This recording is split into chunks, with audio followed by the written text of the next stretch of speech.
Oh my goodness. Okay. Okay. 1, 2, 3, yes. Yes, yes, yes, yes, yes, yes. All right. Oh my goodness. Okay, Felicitas. Nas guys, yazoita guys. Ndafara nhasi notification yangu yaita. Zviri sei muri sei national sei malori mandaza. Mina ndishe guys nhasi pane munhu wandiri kuuya naye. Yandiri kuuya naye. Guys. Hey. Ndafara ndikiri notification yangu yazoita. Ndanga ndahwa ini. Because inge ichiramba kijena sei blessed soka tichaona. Ndoda kushare linki. Ndoda kushare tiwande. Ndina sister vandiri kuuya navo nhasi. Vaifana kuuya pepe tikazokona kuuya saka ngatimbotanga tawanda. Zvasingaonekera yacho zvenhaimi. Ndiyekera. Kunogaiswa ndiratidza yaindepi linki. Alright. Ndibva ndadzora volume pana share. Ndodai. Share. To share. Right. Muri sei. Ndafarisisa nhasi yekera yangu yazoita. Yanga ichiramba imiyekera iyoyi. Ichiramba singamboiti Faith Samantha zviri sei. Ndakushare linki kuFacebook. Share linki kuFacebook first. Totanga kutaura. Muri sei kwamuri guys. Matama angu akutozvimba nekuvata vakuona. Miki Powerful Unit sei. Maria Mangani zviri sei muri sei kwamuri ikoko. Share link. Share link guys. Share link. Right. Share link. Okay. Right. Ndikushare link. Hanzi Desmond Ropa hanzi yekera kudiko. Iwe Desmond patauro kuita ndehasha kana ndekutese kana zvichikubhuwa unongoita exit shamwari. Vimbai Ganeti zviri sei James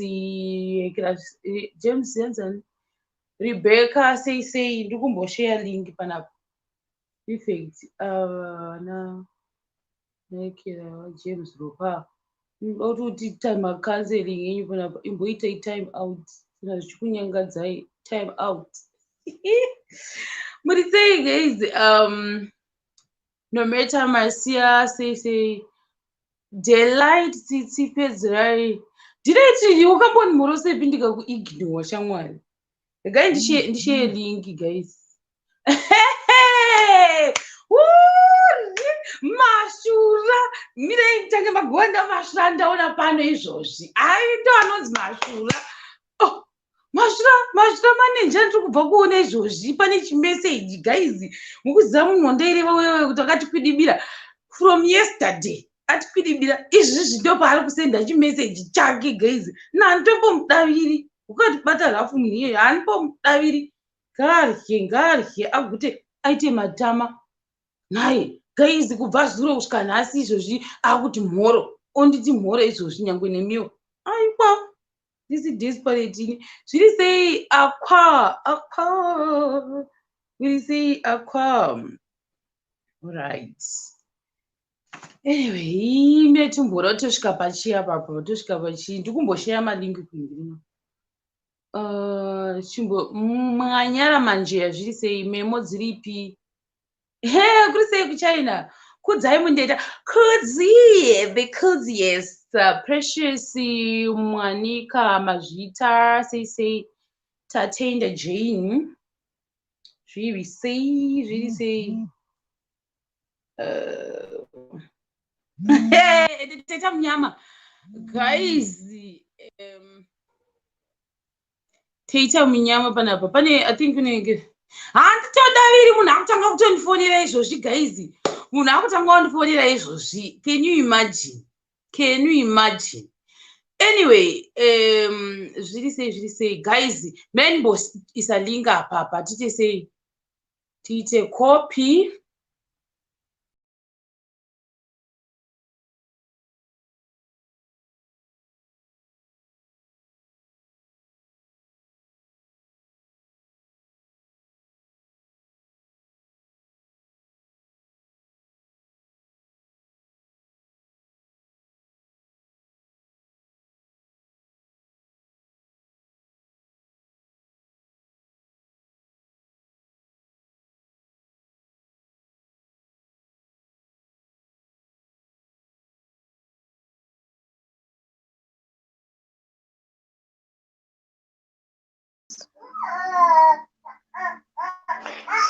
Sister Shamie, zviri sei?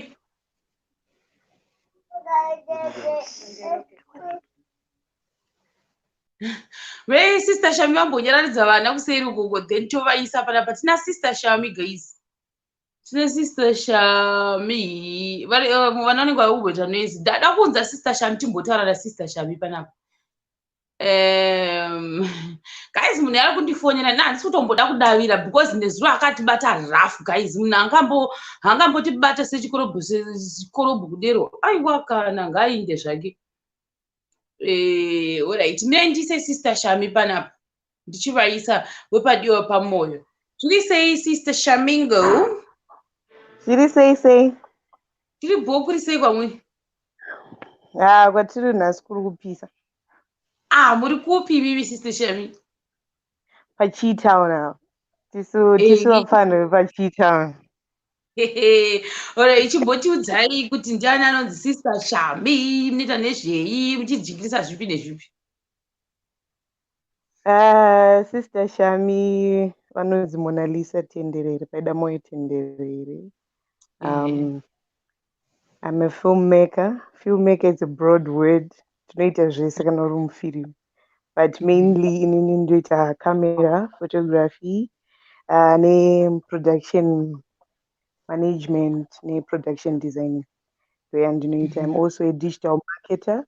Kune vanoda kumaketerwa zvinhu zvavo. I'm a hustler as well. Zimbabwe never hustlers. Munohasela chii?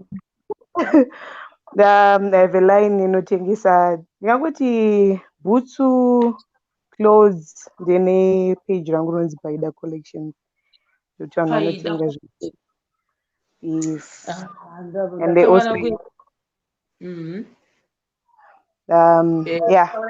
ndo zvatinoita zvandinoita izvozvo. Zvinonzi chii? Paida Collections. Tirida kunyanya apa Paida Collection. Saka muri vangani mumba menyu, mufamily menyu makazvarwa muri? Ndakazvarwa mufamily ye 3 boys and I'm the only girl, saka tiri 4. Sister Paida vari taken here? Very taken. I'm a happily married woman, married to a very handsome man. Zvekuti handisida kuvaunza panapa, ndogona kungojomborerwa. Iyo question yenyebva tongosvika hanzi vari married. Sorry guys, that's a real bad vibes. Sorry sha. Kandai bvunza kuna Sister Shamie guys, unobvunza kuti mari yefish makazopiwa here nabhiko? Haiwa nanhasi ari kungondivhara. Kandai ma-questions for Sisi Shamie guys, kandai ma-questions ngauye. So Sisi Shamie, ndakambira sekuti ndakamuzwa kuti mune degree, makadzidza kupi? Ndakadzidza kuMidland State University, MSU. Ndakaita film and theatre production, film and theatre studies. And also ndikaita digital marketing by UZ. Yeah. Going to do my masters very soon. Kana lockdown yapera datotanga. Wow, makato acceptwa. Yeah. So mune mashira masters yechi? ndoda kuita yeadministration. Alright. Oh, that's nice. Hanzi, alright, ini question yangu. Personality yenyu yepana sister Shami nepersonality yenyu muri real life ndezvipi zvimwe zvamakaona kuti zvamakafarira pana that Shami nezvamusingafariri ende neadvice yamunogona kupa tichinangana nechine Shami character. Shami character aizombonyarara pamwe pekuti in real life handinyarari. Pane zvekuti urikuchona anatawa ana bhiko vachikujairira waizombonyarara kuti I just let it go, but in real life I think ndozonyatsodzika nenyaya. Alright. But zvimwe zvese sis Shami, one thing I liked about her is she takes care of her brother and the little boy Kuku, which is a very good thing to do, especially kana makafirwa you ane responsibilities. I believe munhu uya wekuti Sorry, pane munhu wandadeleta by mistake and I don't know kuti ndomubvisa sei. Munhu iyeye sorry hake kana azoona ndichanomuunblocka later but ndamubhlocka nemistake. Taura henyu. Right, nanichiti akatora responsibilities ari mwana mudiki. The fact yekuti vakafirwa saka ndiye atove. That's one thing I liked about the character. But in real life, yeah, I'm also someone who's very responsible. Okay, hanzi pane like munhu wandabhlocka by mistake angabvunza question yekuti kumwana wenyu here? Yes, anonzi Riley kudzanairangarira. Mwana wangu, that's my first born. Ndiye wese. Okay, hanzi sister moenda kuchechi here? Hongu, ndiri musavadhi. Ndinamata Seventh Day Adventist. Imimi na uyu mese muri masavadha?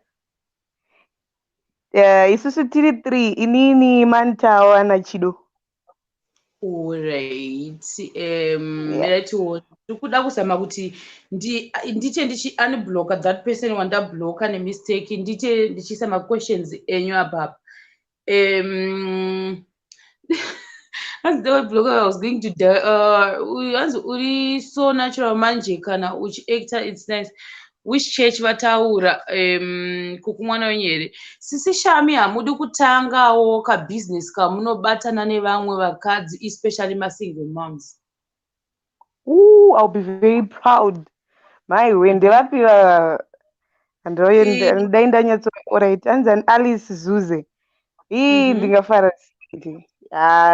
Ndozvifarira zvevanhu vakadzi vanosumuka. Yeah. And also I'm a motivational speaker, I forgot to say that. Vakadzi vanozvisimudzira koko ndokwedu. I'll be very glad. Hanzi, how did you got your role yaShami pana wadiwa pamoyo, and is it your first act? Okay. Me and Debbie takazivana kuchikoro kuMSU, and ndandiri musenior wana Debbie. So Debbie Beta, the director, na Ian na Kuda. So ndandiri musenior wawo kuchikoro. Saka kubvuzobva kuchikoro takaramba tingori netouch tichiita maproductions akawanda necollege central yavo. So ndandisiri actor really, taiita behind the scene, production management, chichichi. Saka pese pavanoita most of my productions nandiripo. Saka akazongonditi ndine role yako nekuti anoziva personality yangu. Vandati inini zvekuactor ndigone zvekuactor. But let's just give it a try. And Debbie is not someone unorambira chinhu, anokunyengerera svika wachita. That's how I got the role. And ndobva zvangoflowa. I didn't know kuti ndotomboactor zvakadaro because I'm a behind the camera person. I'm not where camera staring. ndiri kuita ndichitarisa munhu wandabloka by mistake and that person huge follower ndamubloka by mistake saka vakawandisa vari kublock view dai hanzi musakarohwa. aiwa vamwe vacho vanenge vachitaura zvinyadzi nekungotuka plus kusvora saka ina do entertain hangu vanhu vanouya vachituka stereki apa zita vakawandisa ndichamuona kuti anonzani sorry hake guys ndichamutsvaga hanzi sisi Shamie, what advice would you give to all single mothers? My advice, kana waona kuti like watomusingle, right, kana watoona kuti it's not working, nini hauri advise divorces zvangu, but kana watoona kuti it's not working, you're now a single mother, just pick up yourself. I know it's a phase inorwadza kuti wasiyana nemunhu wako wanga uchida, or maybe mane vana vese. I know it's a phase inorwadza, but my message to you is you have to pick up yourself and start again, start afresh, wotsvaga zvinhu zvinokuoccupy and take care of the kids and take care of yourself. Because vanhukadzi tine problem yekuti mostly tinenge tanyanyowira, saka uchatombokwanisa kana kumbozvigezesa umbozvichengeta. You just have to pick up yourself and move on. I think that's my advice. Hanzi, Sisi Shamie, you're a very good actress. What? Okay, muri natural actress. Sisi Shamie, munonakidza kivira. Right, ndikutsvaga ma-questions. Hey Shema, mese manimboresa zvichisei. Hanzi, isai website Sisi Shamie. I don't know, mune website? Not yet, but I'm building one. Ndakandaisa website yaSisi Shamie mamwe acho, but I'm building one very soon. Okay. Hanzi, metitarisa mamwe questions. Okay, indakumbobvunzawo hangu ndichitsvaga mamwe questions. Ndevapi vanhu vamunoti mungade kuzoshanda navo kuZimbabwe in terms of zvekuacta kwenyizvi? That's a trick question. Munozondivengesa nevandendisina kutaura. Alright, skip. I think difficult noskipa. Then imwe ndeyekuti muri kuzviona like after 2 years, after nigirikini, after kana kuti wadiwa pamwoyo yenyu, what's the next step after mapedza kuacta wadiwa pamwoyo?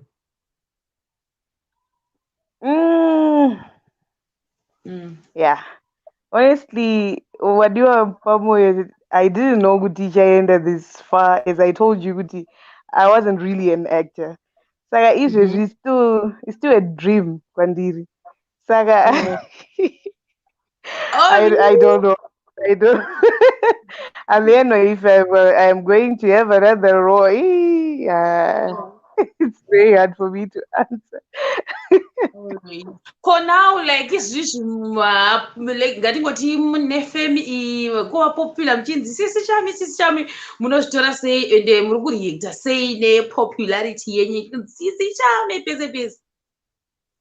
Yeah, one. It's still very new, but farike kuno kwedu katogara kunoka one che.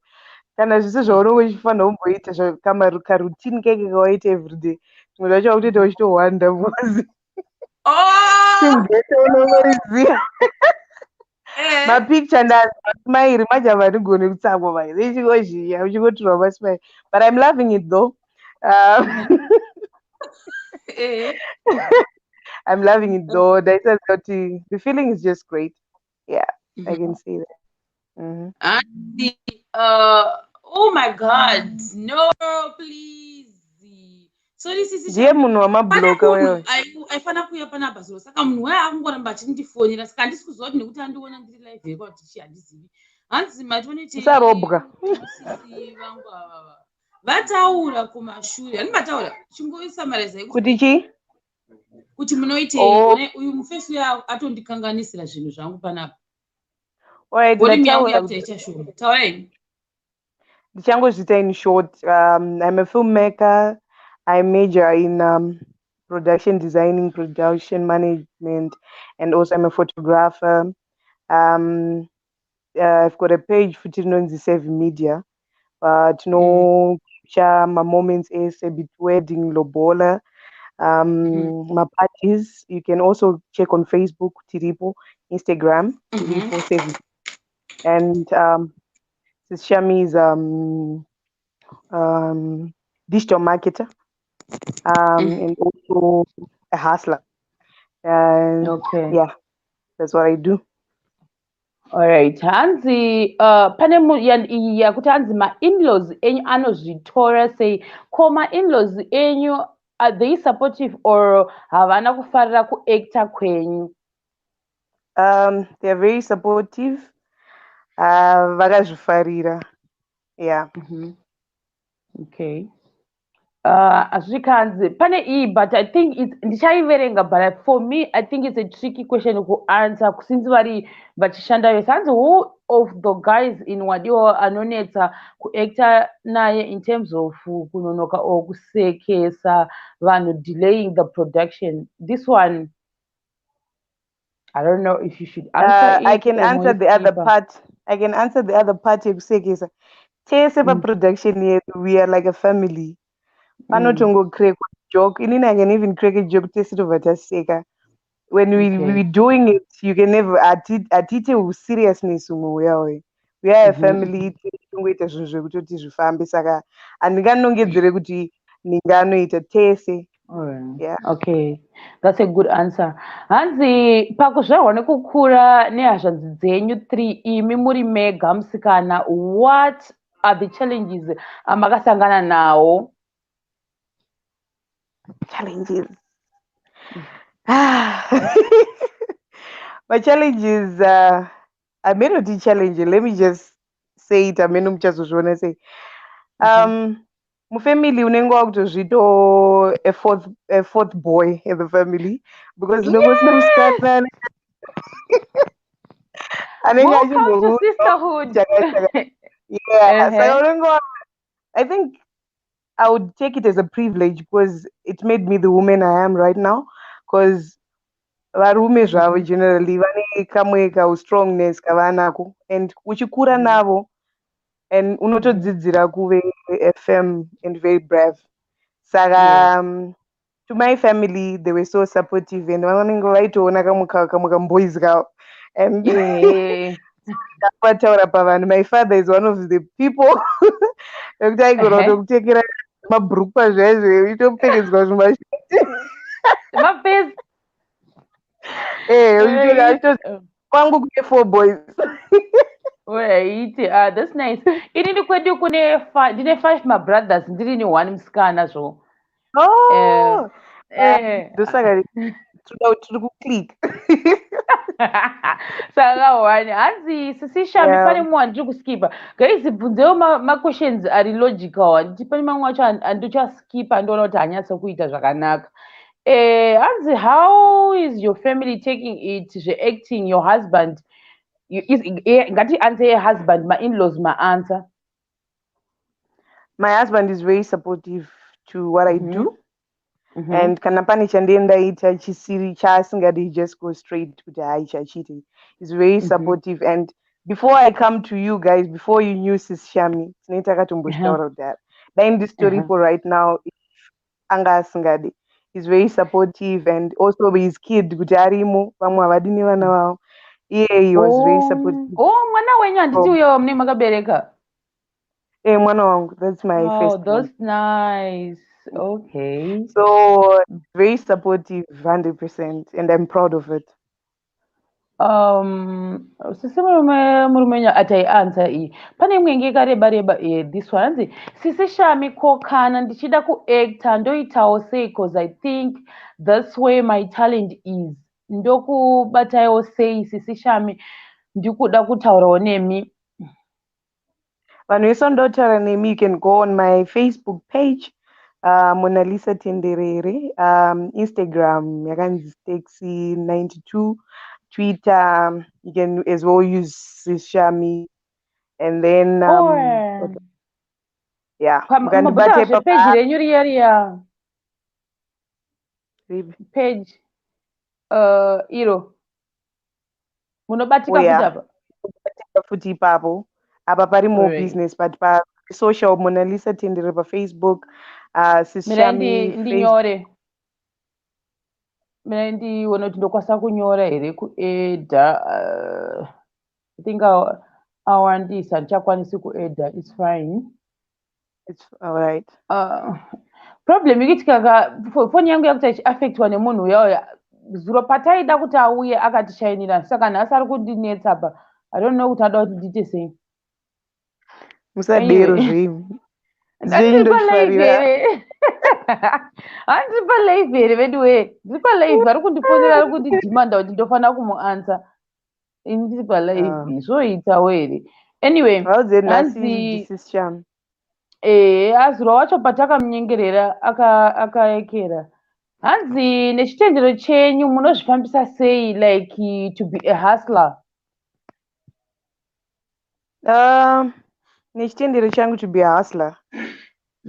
Apana isusu tovhumidzwa kushanda kuchechi kwedu nechitendero chedu, and you know they are very supportive to empower women, so handione ainge isiri sarudzo or it's not a bad thing kuti tiri kuchiita. I think so. Hapana zvakanyanya zvinenge zvonyanyotarisirwa stereki. Hanzi, as a motivational speaker, do you accept invitations outside Zimbabwe? Oh yeah, bringing bread on my table. Yeah. Oh well, see, Shamie. Okay. Hanzi, I love you, Sisi Shamie. Your role suits you very natural. Okay, this is your comment. Alright. Koko musha munobva kupi? Inini ndinobve Bocha kwaMarange kwaMutare. Kwandinobva ndikasugone kubhuya basi ndokwedu. Okay.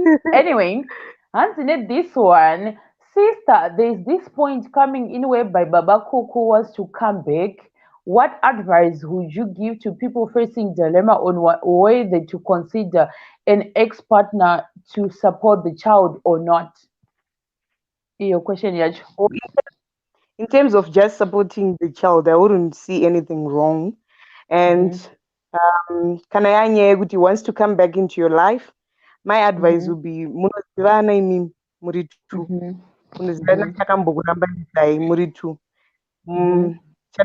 Taura nemoyo wako to go back. And don't fool yourself. And remember kuti marriage is a lifetime thing. Unofanira kupinda nemunhu waungasei waunonyatsodana naye. My advice would be taura nemoyo wako first. If you want to go back there, just go. Yeah. Okay. This one ari kuti koyo ndiananta nezve kune vasina kuona wadiwa wepamoyo drama rakapinza mumafilling station ava ndosisi vaMan Towers mudrama iroro kana mamusati mariona endai munoona. Then hanzi mungada rubatsiro rwei kubva kuhurumende pamadhirama?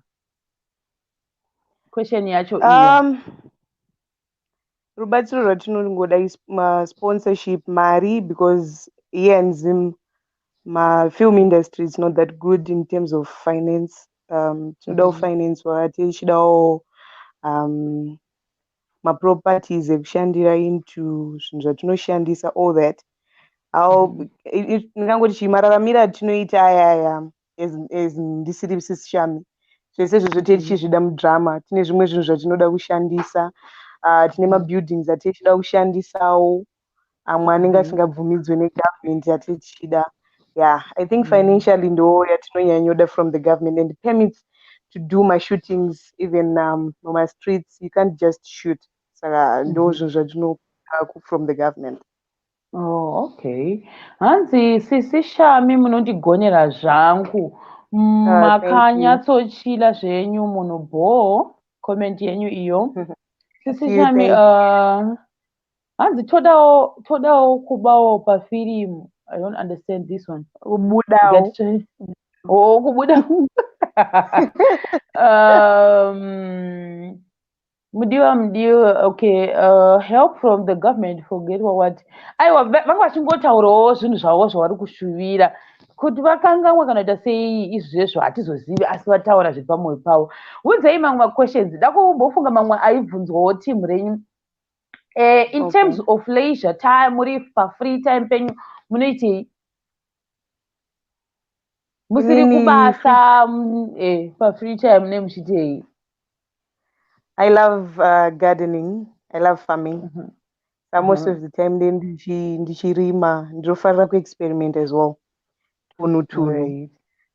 In interest because as a production designer unofanira kunge uri ahead in terms of designing stuff. So always on Pinterest, always on internet ndichitsvaga kuti how do I design this, how do I make this. Yeah.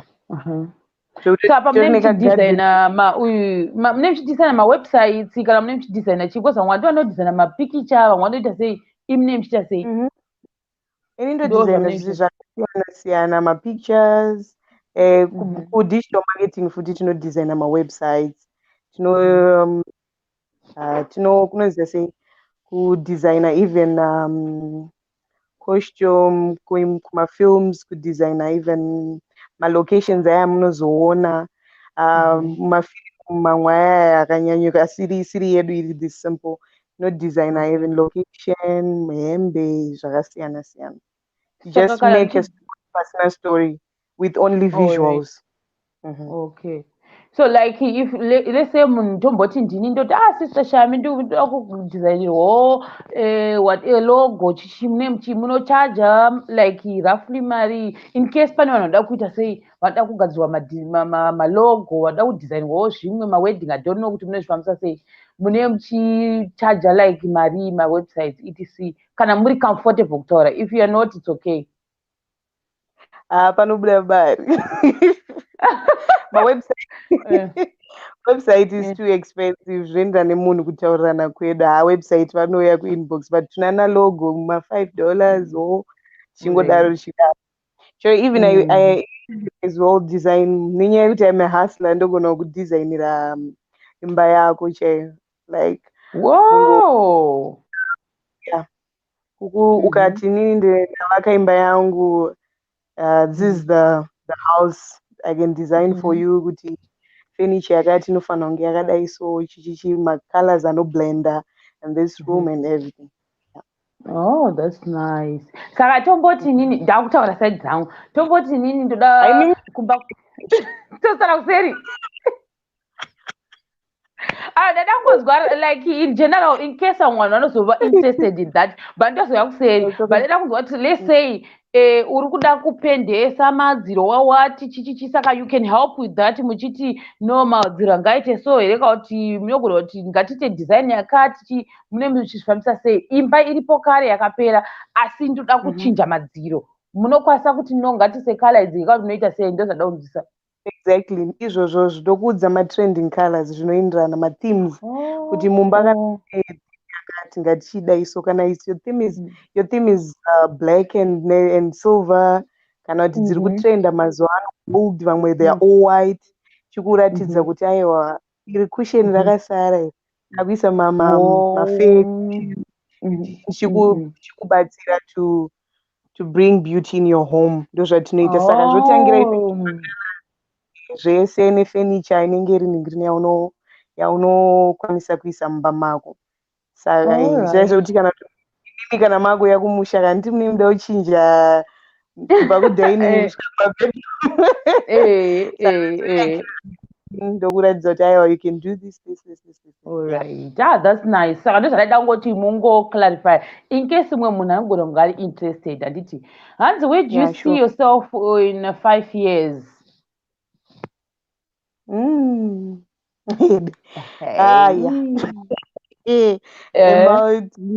$1 question. Alright. This one actually. Hanzi, mune mamwe mafilm productions atinoziva that you have worked on here? Akawanda acho asati abuda. muchamaona yenyu pretty soon, but payese papo ndandiri behind the camera. Yeah. Alright. Hanzi munoita zvikuru kwazvo. Keep it up. Metona hanzi Line. hanzi pamari apo sisi Shamie ini ndochema zvokuti imi munosvika pakuti ndokuitira mahara. Okay. Guys, anotaura kuti alright. Handizivi kuti munhu andambobloka akwanisa kudzoka ndamu unbloka. Sorry hako kana wadzoka. Sorry, ndaita nemistake. Hanzi interior decor, you mean? Okay, let's see this one. Hanzi hey Shero, ndafara kutaurawo newe unonakidza. Oh, thank you. As a sister who is so loving, caring, and supportive to Mantower, what's your advice to families with the lockdown? People are spending more time with families and people can fight easily. Munoti. My advice would be munofana zoti muri vana veropa rimwe, and life is too short to fight. So you shouldn't fight, and kudanana ndo chinhu chakakosha, especially vana vemhuri one. Pamwe maybe kudzidziswa kwatakaita chikura isusu kumba kwedu tinodanana zvisingaiti zvekuti ukarova ukatsunya uyu watsunya inini. I love my brothers, tinodanana saka you shouldn't fight with your brother. You should just sit and reason together, and you will not you just swallow your pride, say sorry, because hapafana kuonekwa mapenzi maviri, panofana kunge pane benzi one. Yeah, that would be my nice. Saka I'm just curious. Habi when you are kutoona, so right now is just speaking. Ari kukuona ine kukunzwa. It's really, I was just curious. That don't go so I don't know that don't go to Sakavaripi. Alright. I'm so happy for you. And Sisi Shamie, munondigonera zvenyu, especially the love you give to Mantower. Hanzi ini ndiri feri panobuda zvinhu zvine future. Okay, cool. So what I'll do, Sister Shamie, now ndakuisa link so that Sister Shamie anenge freeze, guys. Ngandise linki tiede vanhu.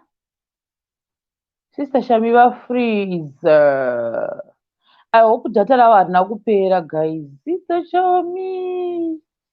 Ndinoda kuda kuti muchitanga kutaura kane vanhu manje. Which scene do you enjoy the most? Va freezer, Sister Shamie, guys. Va freezer. Me ndoona kuti I hope data ravo harina kupera. Ndo prayer rangu. Prayer ihombe. Prayer ihombe. Oh my God. Vanhu pinda apa, guys. Takamirira Sisi Shamie kuti vadzoke. Tamirira Sisi Shamie kuti vadzoke. Fanele kuklika link, guys. Fanele kuklika link go. Did he say go? Well, very good. Vanona I hope havana data rina kupera. Apa manje ndingirikini? Asi ndonyanya kufarira kuiwewe wena. Taurei tizwe muda kuti chii? Hapana, ndinokufarira kumusha kwako ndokumusha kwemukwasha wangu. Thank you. Mire 1 second. Hanzi, why skipping my questions? Sisi Shero mugwi. Kwina ndakuiona Gladys name. What's what she like what I said pai. My questions anogona kumanya saka ndokwasa kusamaona. And also like if question yacho yambovunzwa maybe msati majoina inogona ngoya answer Sister Gladys. Dzokorodzai hanzi Masha akangonyora anopindura zvise. Okay, I'm sorry Gladys. Kana wafunga kuti ndaskipa question yako handakuiona. Ndikukwira kumusoro, I cannot see the question. Hakuna question yandiri kunyora yandiri kuona. Sister vacho nanyora kuti hai hanzi chi guys bundle ra Sisi Shamie rapera. Zvondoita sei because wandodhira naye nebundle wachoni. Amene kuti phone yake yava nemoto here, guys. Data ravo rapera. Mirai 1 second gogo. Ndione kuti wandinoita naye nezvedata anhankirana here.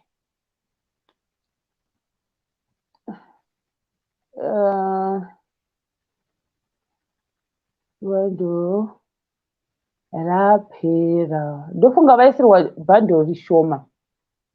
Mina nditore imwe chifoni changu chiye tione kuti vanokwanisa kuisirwa rimwe here. Sisi Shamie very loyal guys vakwanisa kuuya tavaisira bando ravo. Mina ndiconnecte munhu uyu apa moziva kuti angachiti futi foni yake yapera moto.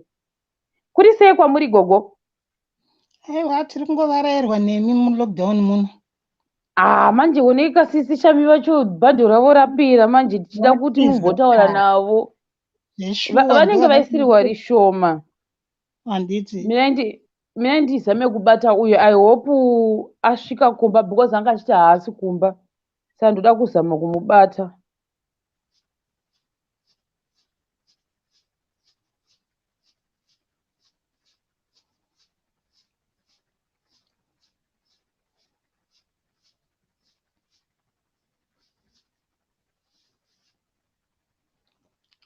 Vafriza gogo. Aiwa tiri kuzvifarira muri kutoti varaidza zvakanyanya. Mine zvandida kutaka uyu munhu anonzi Gladys ngaauye apa ataure nyaya yake because ndida kuona kuti ndepapi pari kuti hanzi handa kumupindura question yake. Angoti hanzi what's the name of that degree Sisi Shamie? Vataura Sisi Gladys Makirimira. Sister Shamie vataura madegree avo 2 times musati masvika. Saka sorry zvenyu if you felt kuti ndafevhera brother Marshall. I'm so sorry. Regai tione. Saka ndobva zvangu ka. Hanzi anozviti mina ndimbobvisa tione.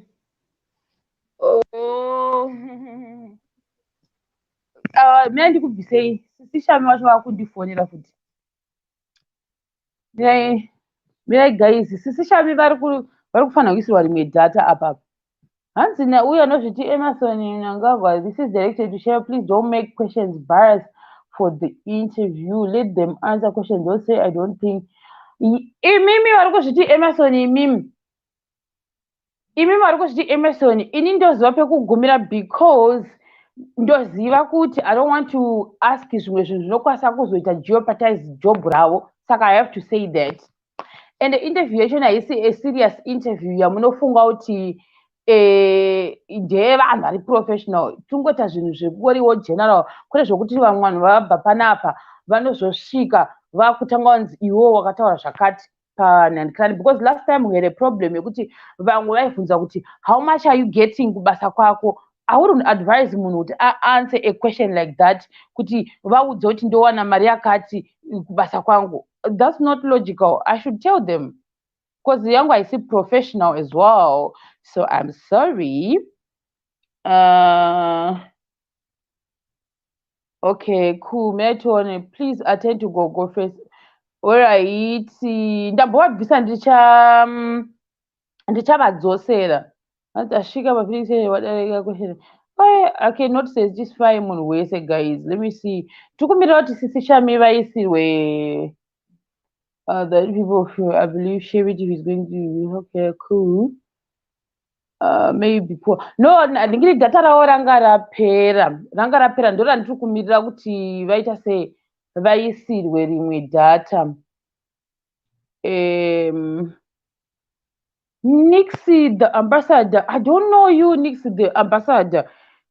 Kana daita interview, I don't know you. Ndisendere message tange takuona kuti ukuita nezvei, ukuitei, une music here, unei. Ona.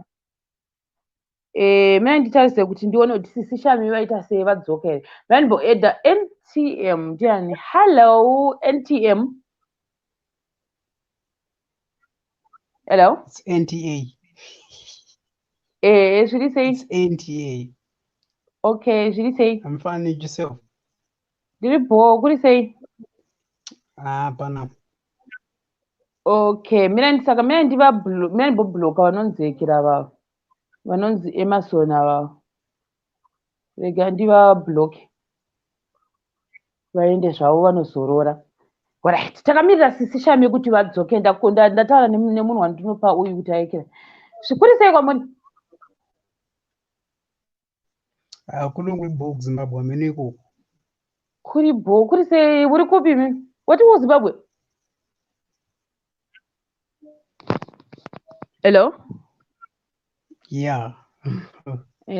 Tipe tinzwe ndiwo wati ukuda interview iwewo, ukuda interview yei.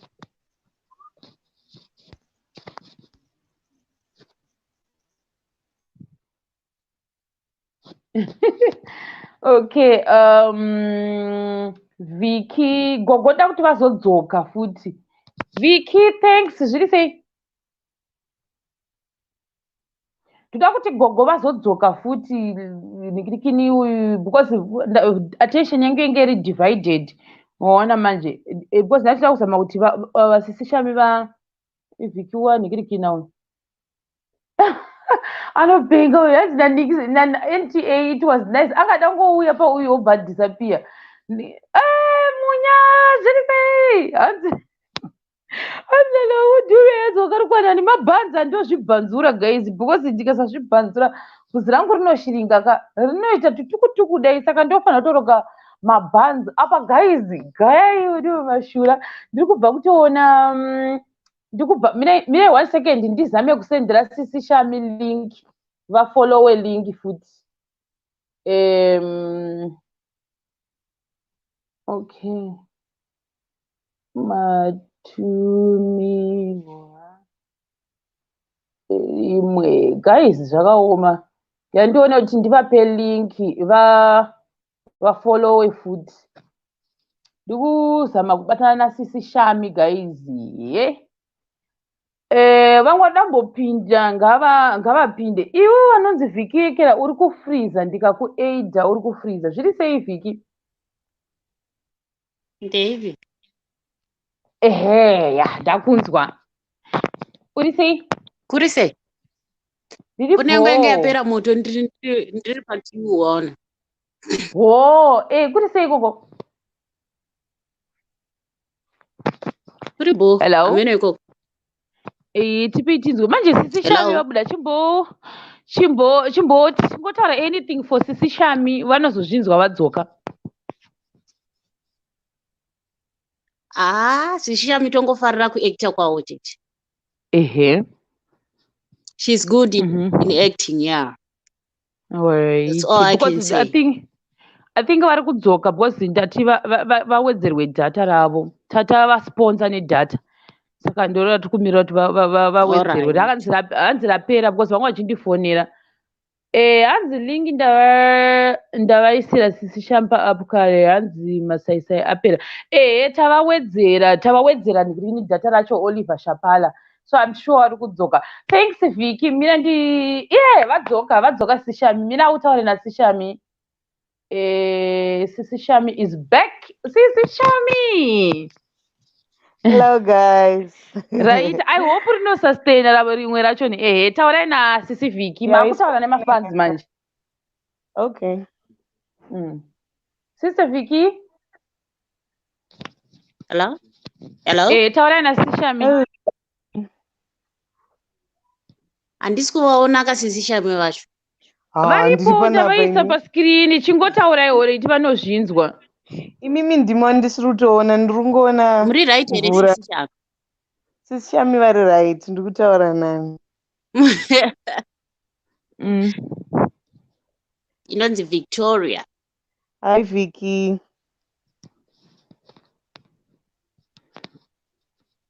Ndiri right, aiwa muri kuita hombe, muri kuti varaidzi lockdown.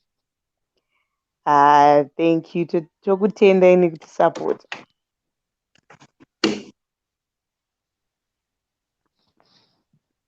Alright, tatomirira episode 10 manje. Yakutononha, iri kubuda rini?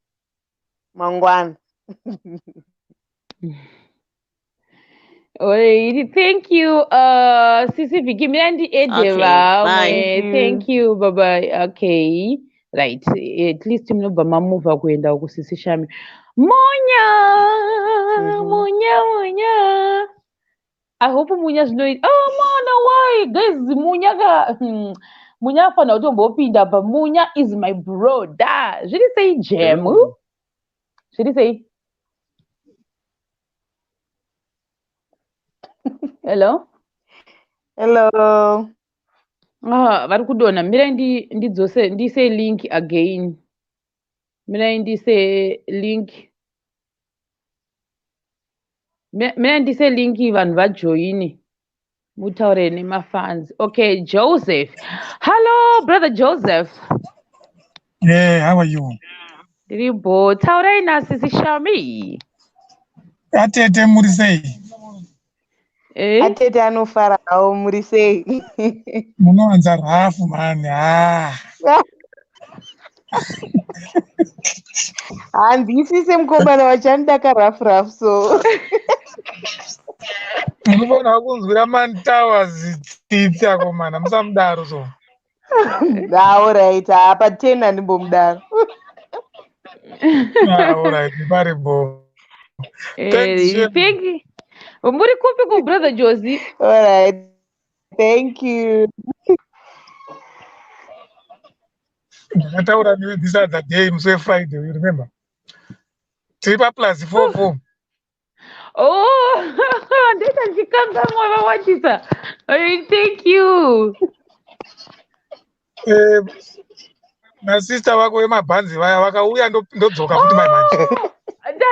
Ndarimember. Nasi muri face yenyu iri kuluka different. Nasi yakaita sei? Nasi yakapenya. Musi ndandiri mumba kandakangomuka ndikangogara ipo paya. Saka nhasi ndambobuda panze. Plus ndofunga nhasi ndakapfeka magirazi, mira ndibviri. Plus ndakapfeka magirazi. Yes. Alright, tiribo. Maita basa. Alright. Vakauya sisi vako ndisati mafoni vataure naateta. Alright, maita basa. Alright, bye. Okay. Next, Munya gezi, Munya kazi nonga apinda. Munya? Munya ndofunga ndisuzoti chi. Munya? Ari Zimbabwe. Zimbabwe data. Mendise mumwe. Gogo, mendise gogo vambouya. Gogo zviri sei? Mushe, Shamie. Hi Gogo, muri sei? Mushe. Aiwa. Ndakufarirai rinenge rangu. Okay, thank you. Inini mai ndongokufarira kasoft as kako so. Thank you Gogo. Andipedza. Thank you very much. Muri kuti varaidza mulockdown muno shuwa. Tiende mimi kutisapota. Aiwa, tichakusapota kusvikira kumagumo. Thank you Gogo. Alright. But Gogo muri kupi mimi? Gogo vanogara vane wifi. Gogo muri kupi? Ndiri ku-UK. Aiwa, finish. Gogo vanenge vane wifi inenge ichigenga. Gogo vari 12. Maita basa Gogo. Sorry Pepe, ndazenge ndakupoza. Alright, maita heni. Alright, thank you. Alright.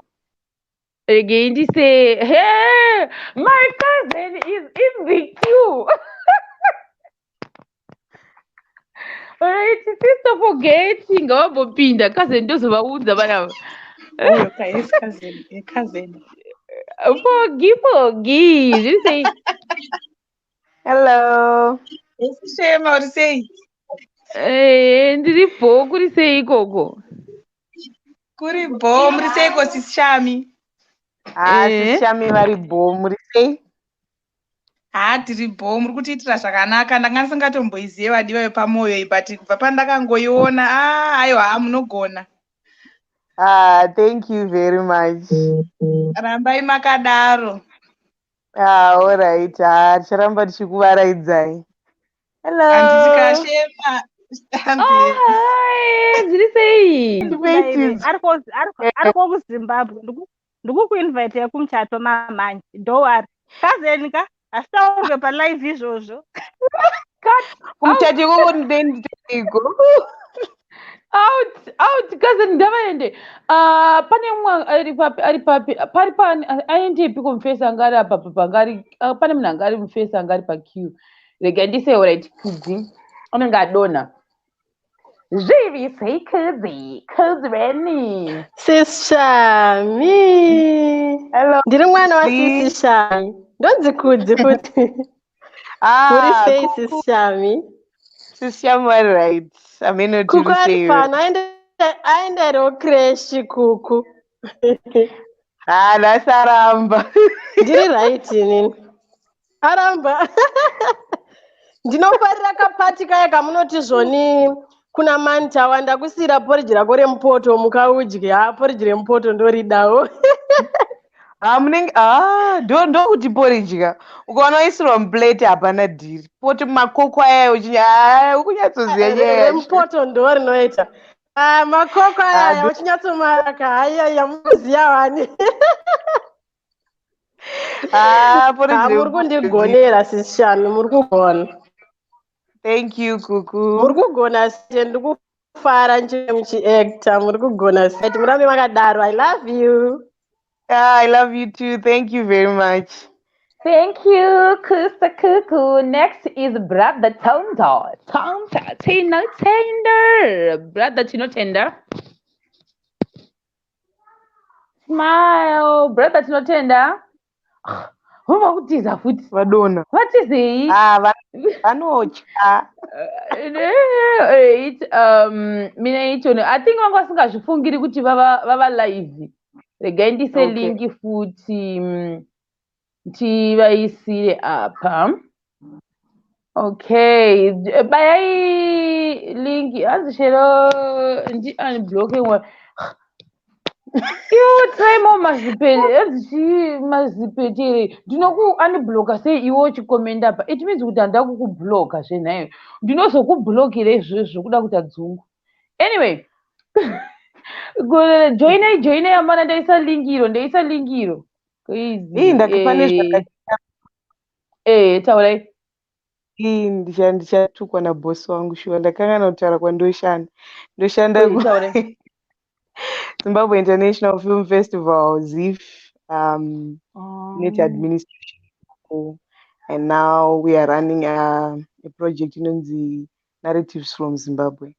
At Trukufamba, all the 10 provinces capture our history and the migration of the Bantu. Kuma 10 provinces. Shout out to my boss, Mr. Nigel Mnyati and Nakai Matema. Yeah. Oh. All right. Okay. Mina ndise link. Mina tinzwo yari kuchema chi iyo nikirikini link pane vanhu vanga varipo about 5 vangodrop akaona sikuziva kuti chichaitika saka ndaisa link iyi follow link hanzi ndatry more mazipeta handisi kuiziva imwe nikirikini yako sha taura kuti inonzi chii starayo kana yakataura zvinyadzi ndinoiblock kana yakataura ichituka muselebhi wandaitaura naye ndinoiblock kana yakataura zvekudzikisira vanhu ndinoiblock saka kana wakati kudii kuti izoblokewa right hanzi naalice mashaoda kutoita shaitike no work all right ndise link again mufollowe link iri all right vanhu vakupinda netiona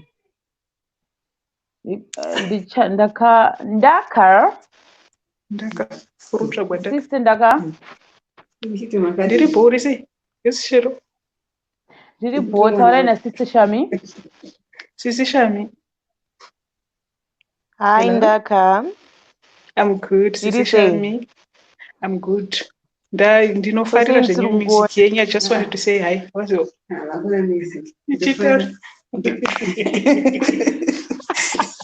Baba waseka. Baba wapisiwa.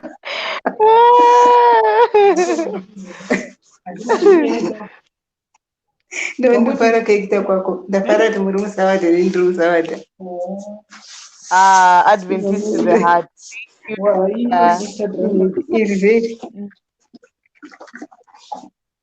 Right. Okay. Sister Shamie, Sister Ndaka, thank you. And ndise vamwe Sister Eunice. Sister Eunice. Hello, Shamie. Shamie, zviri sei ndafara ende hana sindonzikotsira shero ndataura newe nhasi ndinonzirara hope kuri sei pandinombokomenda usingapindure ndendoita hasha dzisingaite shero iwe hasha dzei neini kutsvaka hasi kundiona ndikazoona wapindura mumwe mai wezvangu kuita handamai ndinoita kuzvimbirwa ne apa pacomment section here apa pamakomendi ndikatama nhasi kundiona here anenge achimhanya kudai so anenge aizveshuwa sishami ndeipi sishami vari bo zviri sei munogona guys munogona ko kamuroora munokafarira here kanoko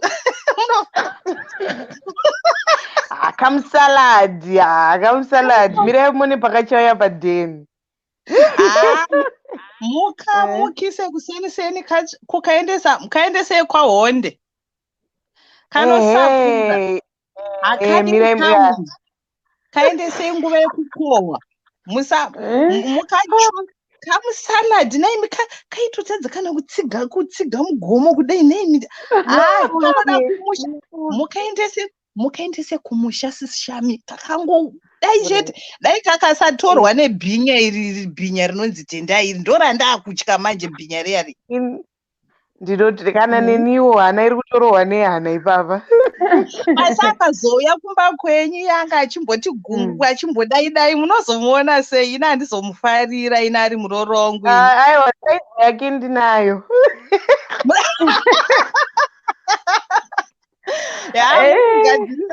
mumugadzirire saizi mirai muone zvandichamira thanks guys ndafara tora chero ndakaona nhamba dzako dzawakamboisa pawhatsapp mubva ndadzisevha ndichapona ndichitaura ndongoda munhu wokungotaura naye ndichingoseka kungoita masaska munhu wokungopenga naye so chingopenga but ndinotimainda manje mirai ndikudzei musati mainda kuwhatsapp manje ndakasiyana nebvizvo zvandiri kuita panapa handitotauri moziva ndozviziva kuti pane vamwe vanhu vanee vachitopenga pavazhinji but ukazomona ushoti ndiye ranenge akatodzikama ndinonetsekana I think ndodambudziko randiri kuona ndiri kusangana nokuti vanhu vanga vachifunga zvandiroita panapa that's the same thing ndinofanira kuita kuwhatsapp ndinongopindira topengera ipapapa maita basa sishami muroora ngaapinzwe muforo uyo sishami it's okay ndichamita yamataura iyoyo ngaende pahonde bye alright oh that's nice next is brother Eli hi Sister Shamie hello Shamie how are you I'm fine ndakufara ndiri musikana taurai nasishami handafara shuwa kuona sisishami apo zveshuwa muri kutigonera singaiti muri kutivaraidza nyanyise tiri mulockdown so totenda muri kupimi ndiri kushane kuna Biko pazvisha tetinawo brother Biko kunoku muva mhoresi iribo bye alright thanks guys ndamuti brother ndaona kepesi ka ndofunga kuti ndi brother sorry adi kundiudza kana ndakutika mabati anonzi kumbiselani I don't know kuti uripo here kana kuti wadona kumbi selani zviri sei ndiripo koinda kuviga face isi yedu taiunza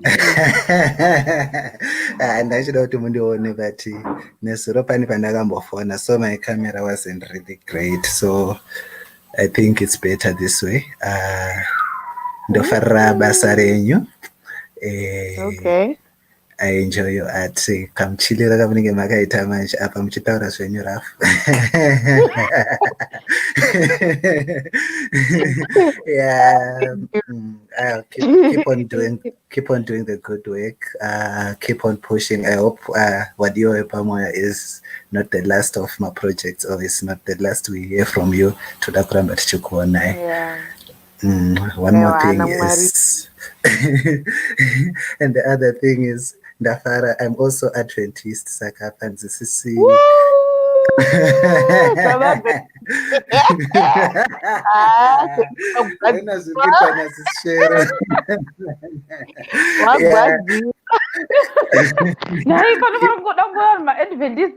the thing is, you connect so well.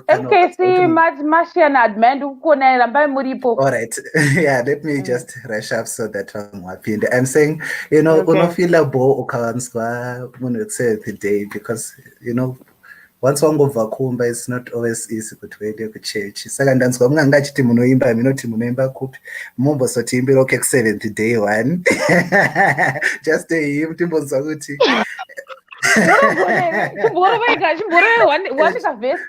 One kavesi. My favorite. Kavesi. Yeah. Kavesi favorite him. If I know the song, talk gonna be better. Don't go naive, man. All right.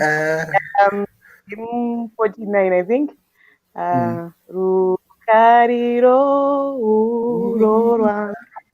Rusimbire kuna Kristu andidawiri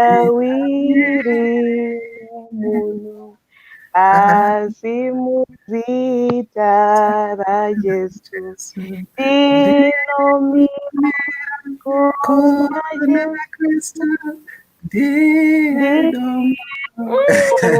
Sakwana, guys, thank you. Alright, thank you. Oh my God, don't laugh. Alright. Okay, Amira Kare. Zimoyo. Hello, ladies. How are you? Jiri say. Hello. Say. Jiri say. Shamie ndio jikare banana rasare. No big one. Nasa disudare banana ram. Oza kama mda yenye kushamula mzat mapiwa marenye fish. Imagine. Andri bo bari musadaro mantawo mana. Mungabva mati muruda kutobika beans yo ane nzare. Ai anenge amborarire kumaraini. Andi munhu anorara kumaraini. Mupandiri manga makaoma maisabudika zvekudaro. Dai achinyatsondudza ndichinopedzera mwana. Aiwa, before akataura wani kuti nothing we can't handle. Shamie, big boy business. Yeah. That's biko for you. Mukufona muri kuti. Tiri kutsigira. Ndiri kuSydney. Okay, kuri say. Sydney. Kuri bo. Ndambo kushika kuSydney. Nenyama COVID-19, but yeah. Rambe muchitaura enyu amene muri kumbopoza saka continue. Taura takamira imi kuti mutaure. Okay. Nachiti ndafarira that project yenyu yekuti muruda kuita history yeZimbabwe. That project is very important, especially for our country. Ndofunga history yedu yakamonywa zvokuti hatichatomboziva kuti mama. Taura enyu. Okay, I'm saying I'm very impressed in that project yekuita history yeZimbabwe throughout the country. I think I'm very impressed with that. I would want to watch it some other time. Tine a very rich history in the country. Yeah. So maybe will keep us updated, especially on that. But drama, I'm going to watch it just now. All right. Thank you. Yeah, Appreciate it. All right. Thank you. Sure. All right. Thank you. Sure. All right. Okay. Mendi edi nyasha amira kare apa. Nyasha nyani. My dear Sharo, hi. Ziribo, Taurina sister, Shamie. Sister Hi, Shamie. Nyasha. Really say, as Shamie guys, Bo. mbona kiza mimi. Mbona kiza mekuku. Thank you very much. Murikupi mimi. Ndiri Botswana. Oh, kwa Man Towers. Ndina Man Towers kunoku ndodotovatsvaga ndobva ndaudza Sharo kuti Sharo wakasara ndosaranda zvinhu koi. Saka takangomirira kuti mangwana chaudzwa tichida maikuku ndokufarira kajikiro kaunoita so nekasungiro kaunoita haungambopfuura wakanaka munakiro iwoyu. Onias wamira kare zviri sei? Haisi nyaya yatindipa vamwe mukana sisi Shamie muripo here? Yes. Zviri sei? Mushe wangu. Isusu kunoku.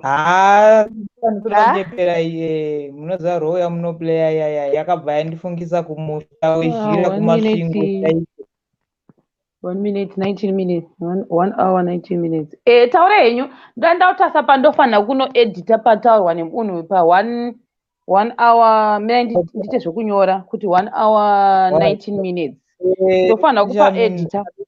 Pamaactor paya ndakabva ndangofunga kumusha especially pamakadira ningekere manitawa mvura muchimutanonoka kumuka chichi ndaitomboitambwa iyoyo namoms ndichiri mudiki chichi imwe yayo. Ndakabva ndasipa ngatomboite. And then pane pamwe pamakanga muri muhospital and then mantawa nabhiko vakakushanyirai vane musikana wamantawa the way amakanyemwerera nayo muchiona muroora achiuya ndakabva ndazvifarira kuti tete exactly ndo zvavanoita kana hanzvanzi ichinge yauya nemusikana. Alright. Sisi Shamie mukuzwa? Mukuzwa here sister Shamie? Handichanzwi. Anoshuva vari kuzvinzwa here? Iwo kwakwa handisi kuziva kuti sei isiri kunhangikirana. Muri kunzwa sisi Shamie?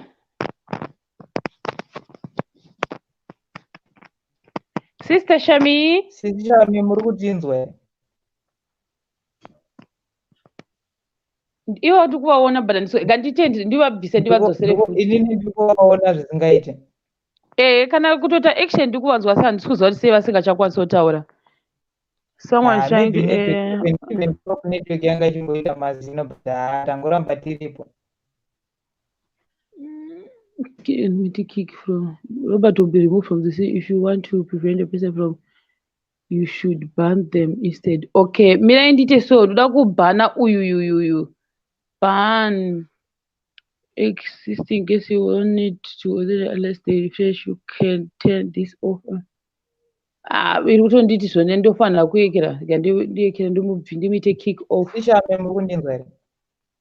Ndiri kunzwa. Timubvise mustudio. Alright. Sisi Shamie muri kunzwa? Handisi. But inini mukutaura nenika mukundinzwa hamusi kunzwa Onias handiti?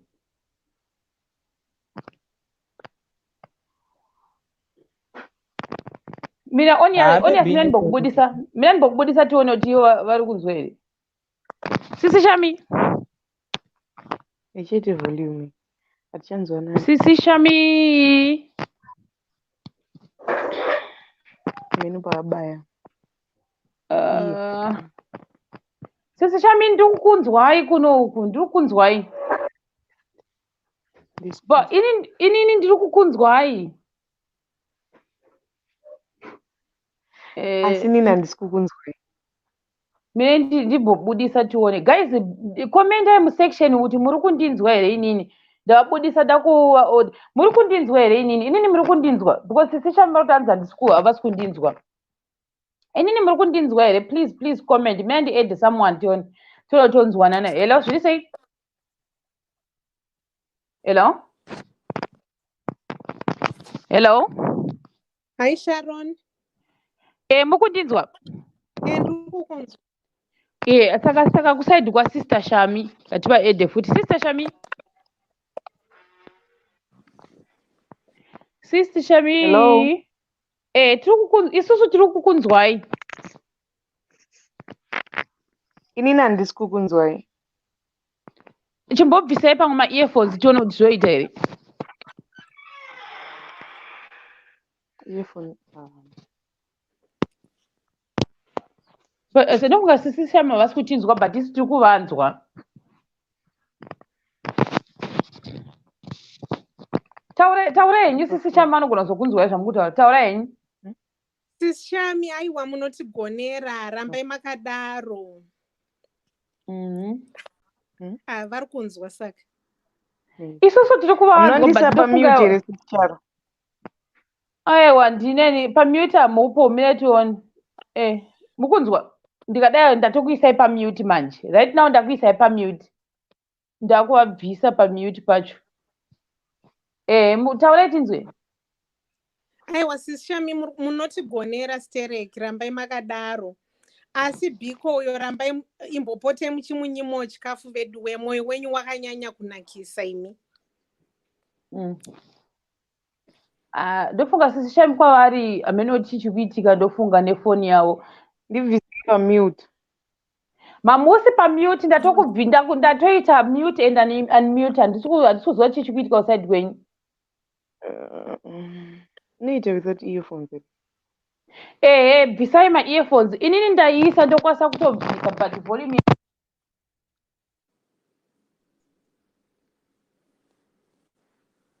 Mukundinzwa?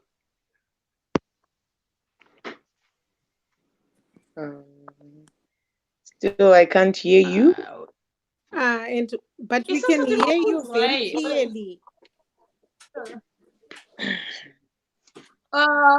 Brother Owen chimbonotaura navo kuseri pamwe muvabatsire because inini ndirambe ndichiedha vanhu. Host alisa pamute. Rega ndimbovabvisa apa vabatsirwe kuseri handitika. Genga riri kuzimu riya chimbobatsirai Sister Shamie. Rega ndiedhe someone. Muri kupi mimi? Inini? Ndiri ku UK. Muri ku UK? Chimboona kuti izvi wakwasataura here. Sister Shamie? Still nothing. Kuri sei ku-UK? Still, I can't hear you. Kuno kunomira zvakanaka. Pana ane majelasi arikuda kuti chimboitai restart, budai itai exit modzoka futi. Chimboitai exit mudzoke futi. Ndite exit. Saka muri kundinzwa ka ndikuteedzera malips enyu. Handisi kukunzwai but ndiri kufollowa malips. Itai exit budai mudzoke futi.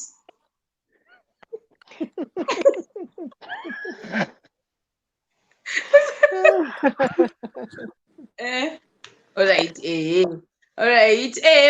But musataura zita raKarolina chairo ingotaurai indirect.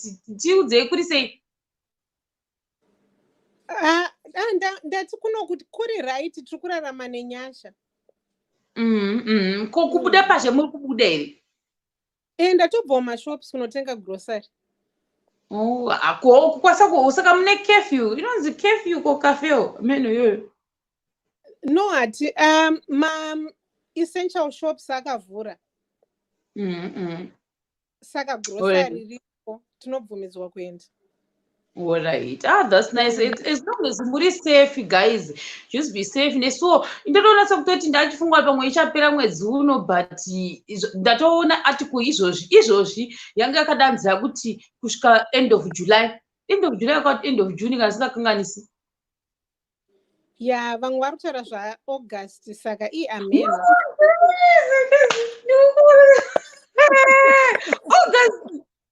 Ndozviri kutaura vamwe saka hatizivi kuti zvichafamba sei. Jehovah, I cannot have done. Zvoda uchishanda guys. Ini tinoenda kubasa inini. Saka kana mototisapota nekuona ma-ads guys. Tisapota muchiona ma-ads. Otherwise ndofane zhara kuno. Musaskipe ma-ads. Always. You know what? I always ningi watch yoga. And kashoma kukwana uri pa live like this because ndendri kubasa. Saka ndomeka sure ma-ads and pane 2. Panowanzeta 2 ma-ads. Ndinoasiya achirana esari 2. I'm one of your biggest fans. Maita basa. Rambe muchimasiya achiplay guys. Ndigodi zveshwe ndigodi. Ugodi ako shuwa. Pakafamba ndona sekuti kwangu kwakafamba mweshina chaiwo mweshina. Kanga ndapota padiki ndenda kumba kwakutovharirwa. Ndakada pakamwa. Padoko guys, there's ndiri kumba so but anyway. Sinongoramba tiri God's plan. Tongoramba tiri kunoti chishingira. Ngandiona kuti Sisi Shamie vadzoka here. Vapo. Sisi Shamie. Sisi Shamie. Sisi Shamie. Taurai. Yes. Mukundinzwa? Tiri kukunzwai. Asi nini handisi kukunzwai. Koma itei sei mutisi kukunzwai? Inini ndisiri kukunzwai. Nesikana chichaitika ipo baba. Hanzi chiko. Sei zvofamba sei guys. Alright, sister mina imbobudisa kuti imboedha vako. Maita basa guys, maita basa. Muzvi wacho chi? Chera. Wacho chera. Thank you very much. Regai ndimboedha vako. Ndochinja ma-earphones but handikukunzwai. Alright, mina ndimboedha vamwe. Zvinondoita sei? Sister Shamie varipo but havasi kuwika. Mambobuda mukatangidza futi kuita kubaya lingi. Dite sei? Mambobuda mukadzoka futi.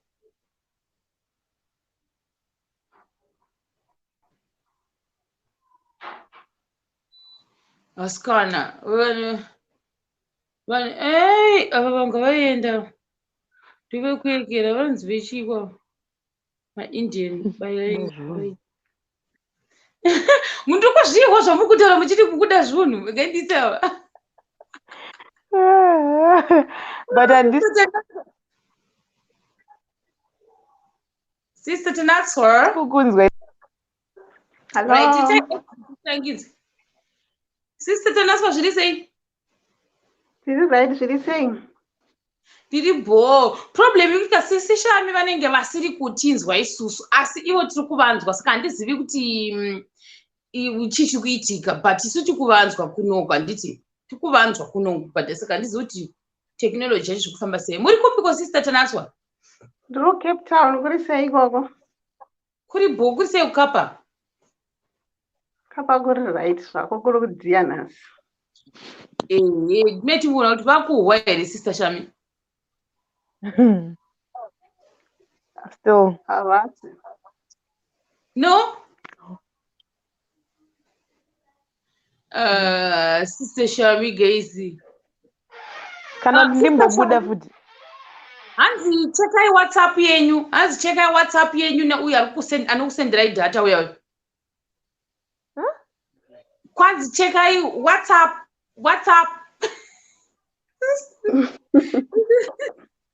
Kwanzi chekai WhatsApp.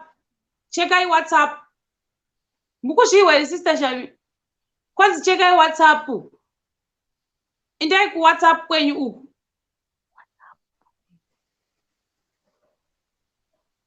Alright, ngandivabvise vaende kunotaura nauyu ku WhatsApp.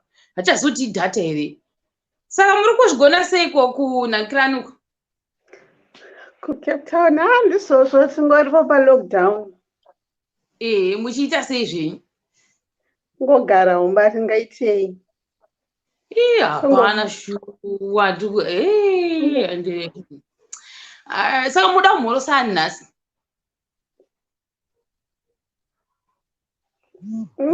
Ndachida kutaura naShamie manje zvinenge zvaramba.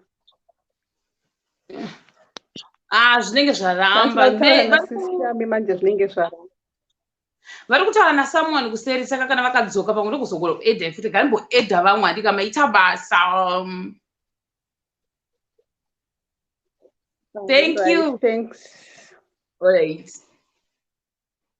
Pane uyu amira kare. Mirei nditsvage someone. Pane munhu one wandaona amira kare.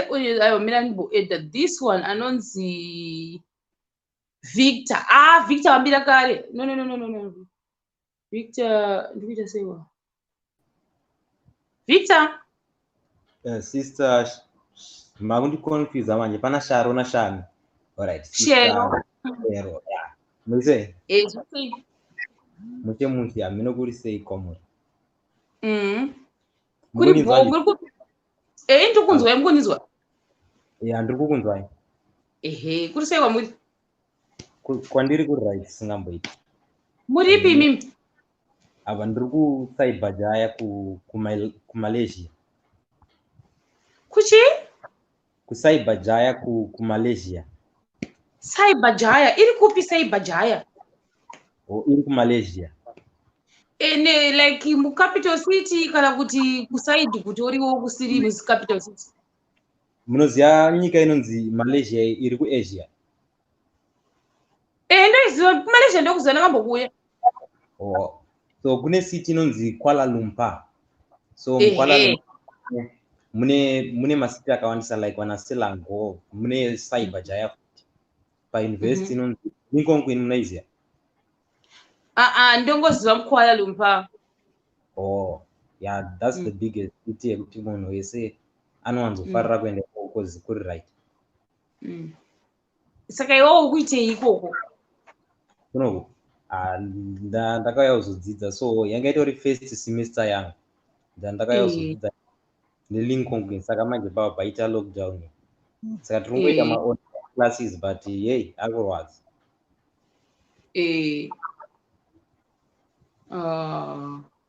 Saka naiwe ndikungofunga kuti wakaita one semester uri kuzvimanaja sei? Zorwadza kuti ma-online classes anouya ndidi, then chinhu wani chiri kunyanyorwadza ndechekuti hakusi kuti hatisi kupasa ma-assignments tinosubmita in time tichitowana ma-good grades, but hatina knowledge because you can be given an assignment wongotarisawo pakombiyuta wongoseka kuti zvinoitwa sei, then you can submit, but kuti unyatsonzwisa kuti zvinhu izvi zviri kufamba sei hakuna.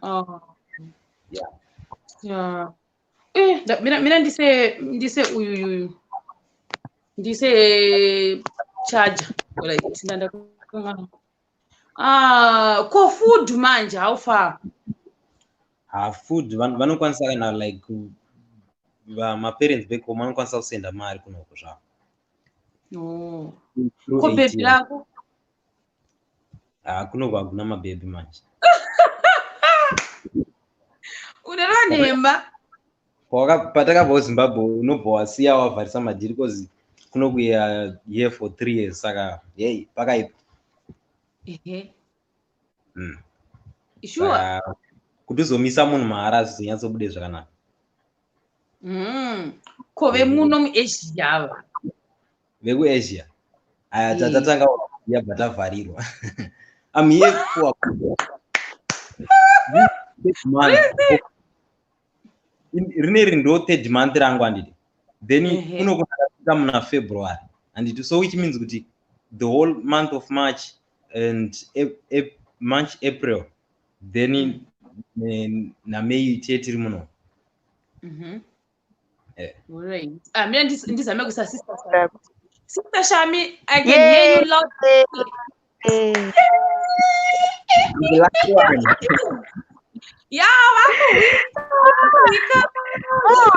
Ndakatotoona nestress zvipi. Alright. Taurai nechikoma ichi. Advice you can mire sister. Pani vari kundona. Ipai advice chikomana ichi. Chikomana chiri kuuniversity ka. Mupai advice about relationship. Which university? Ndiri kune inonzi Lincoln University of Malaysia. Iri muCyber. Oh. Yeah. Okay. Advice kasei atinongopiwa nana mama tichirongedza mabhegi. Usaita zvawasikana iwe. Anonzi sister Shema. Ndatoa kuti ndakati handisikuita izvo. Aiwa. Watopasa. Adiri.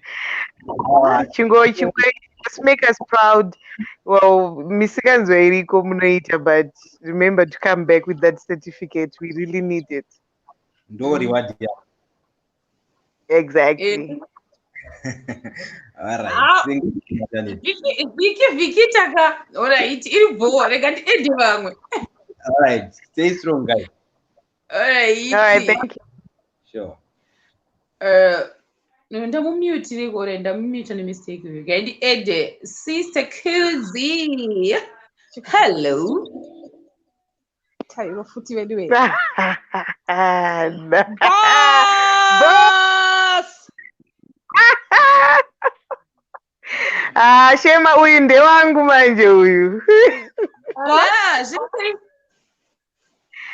Baby boss. Hello. Muri sei? Escan boss. Tiri bo, pari sei ko pa Thailand. Ari ku Thailand munhu uyu. Tiri sei mona. Uri bo. Ndiri right. Ona Shema akuita goda ari fungo ndiye garu Thailand. Boss, muri sei? Zivi. Shema, my girl Shema. What's up? Aiwa ndikuzivi uri kupi iwe. Mari Bosha. Boss, keep up the good work. Thank you, boss. Anzi na Shema mune muri kupa. Ndiri bo uri ku city ipi. Shema ko lockdown ka. But uri ku city ipi.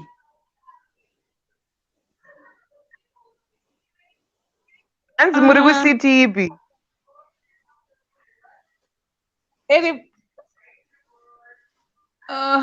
Boss, anzi muri ku city ipi. Anza Shema chi. Which city are you? Bangkok. Shema, I'm in Bangkok. Uri ku Bangkok ukuze uri kudzidza Bangkok. Bangkok. Kone kuda kwenhemi zviri kunonoka kufamba kudai masaisai acho. Masaisai acho ane jealous nasi. Bangkok. Uri kuitei ku Bangkok? Bangkok.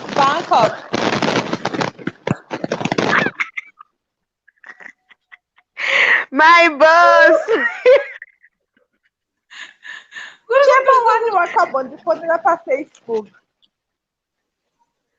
Tikataura ka.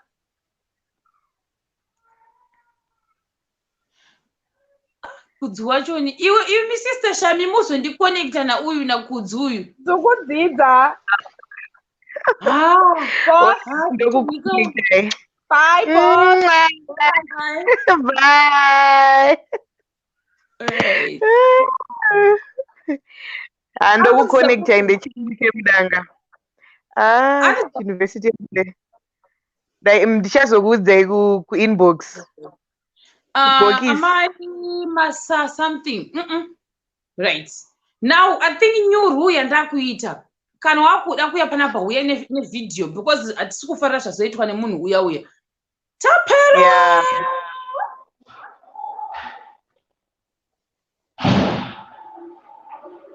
Mr. Tapera. Hi, Cheryl. How are you? Did you kuri sei? Ano kuri boshas kuri sei kok. Kuno kuri bo. Muri kupi po Mr. Hello? Tapera. Dukunzwa. Hello? Hello? There's a connection problem here. I can't hear you properly, Cheryl. kukunzwai chimbobuda futi ndikukunzwai. Okay. Saka ndisi ndega kanda ndine problem. Vari kutanga vari mujimu. Ta.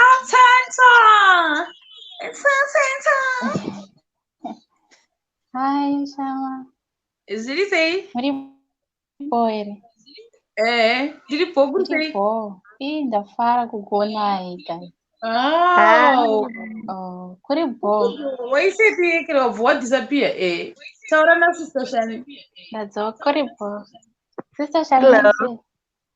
Ndiripo, I like your voice. Muri right here. Thanks. Nungu nagidzo wangu nemi changu. Oh, thank you. Muri kupi? Okay. You Cape Town. Pari sei pakapa.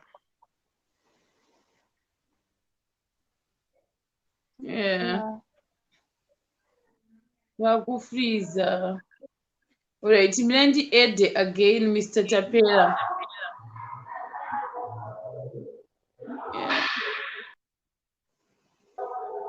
Hello, Mr. Tapera. Vakufreeza. Alice, zviri sei? Yo. Asa ndikushandisa mabundles ka naimi. Unofuka ndikushandisa mabundles ka andichaoni. Guys. Sister Shamie vadona. Manje ndinoenda kukata. Sister Shamie vadona. Ndikati vamirire tono twanodzoka here. Sister Shamie vadona. Ini ndiko zvine zvindangoda kuedha munhu anenge achiuya vhidhiyo yake ndichiona kuti fesi yake iyo zvokuisa maghosti zvaakunetsa izvi zviko zvino ndoisa munhu akauya akataura zvinhu zvisingaiti. Trevor titi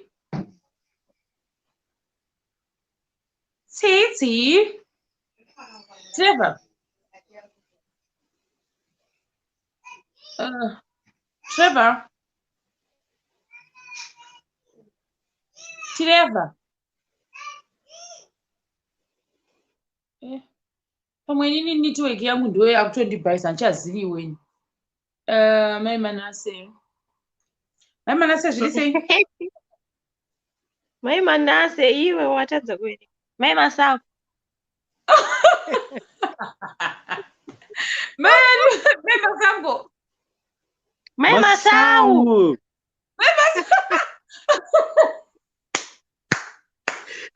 Oh my God, every person yachinja naimi zviri sei? Maybe yonye utausikuona vhudzi rangu uri sei? Kuri bhoko kurova naimi. Tiriko shamwari kuri sei kwauri? Kuti ngavauye ka muri kuvatizisirei? Vari kundiwandisa naye. Nende chingohandiswa chete. Batonei musoro. Zviri sei? Zvakuoneka manje. Zviri sei?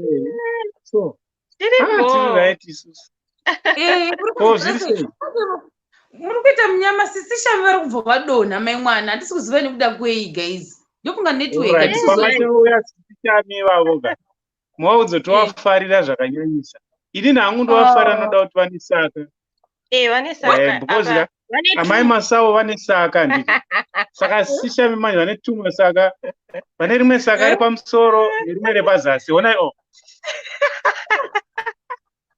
Saka idouble. Saka towafarira zvakanyanya. Chavaudza ndofunga handisozva kuti mabundles ndoapera here kana kuti chii chaitika but ndovaudza. Maybe network iri kungonetsa. Ndafara kutaura newe chero sisi Shamie zvavo vasiri kubatika. Unongozoudza kuti pane vanonzi mai Masau. Ndinoudza kuda network ndikiri pamwe data rapera. Tofarira program yenyu. You are doing great job, my dear. Atitombomisa kana one of mavideos yenyu. Ndafara ndazokuonai manje. Saka apa tazonyora kuti amai Masau kuti urangarire because ndikina manje amene kuti sei ndangoti Manase ndaona kapakazi maka saka isi kuzondipedzisira kukupedzisira kukonguti kubuda turi diki tisu zvedu tichiripo paBahrain. Guess what? Takada kuenda kuZimbabwe vatavharirwawo kunoku saka just when we were about to go back kumba saka tiri lockdown tinewe apa tata kufanira kuti akunodya sadza cha aunodya sadza manje zvavhari maifana kuzogara rini manje mainga muchinda kuholiday kana kuti for good aiwa no leave for 2 months yet dzakawandisa saka 2 months mungutoorera ikoko kwamakagara ikoko hatichatoenda hapana maitiro zvinani manje zvangu zviri wese ndanga ndakuita basa memwana havisa bharanzi rabhara ndanga rasawa ne1 week kuti expire ini ndatenga zvose memwana ndobva ndavharirwa imi ndakachema musodzi ndika nejehovha wehondo why ndakachema apa kwatoradza kutoti vachitori nedzimwe 3 months dzavawedzera ndo zvakangofanana nekuno but maybe you guys manga muri paleave but meaning kuti munobhadharwa paholiday handiti tinobhadharwa moona manje ndo advantage yange iripo hai zvinhu zvangu zvese zvakaenda pamudondo ndikati jehovha ndakazovatengera bhutsu handina ndakaperera pamasau papo ndakazotenga bhutsu makazinga shangu koimi mai Masau makatengei inini ndakatengei ndakatanga ndakanga ndatenga bhutsu voyobva vazokutengerai futi bhutsu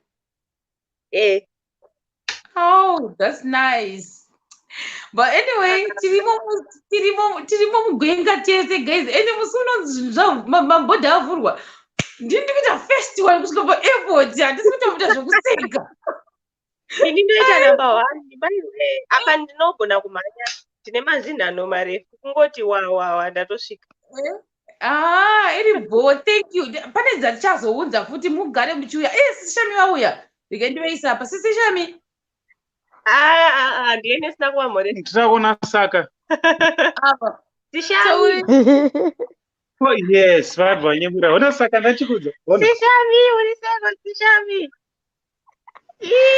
Shamie vari bo tikufarirai zvakanyanyisa thank you masaka achaitu asi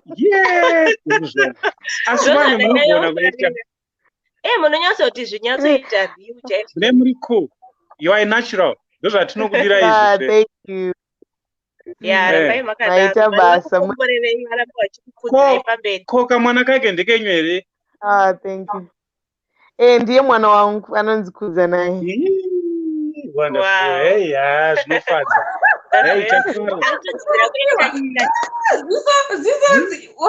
wazvionere aiwe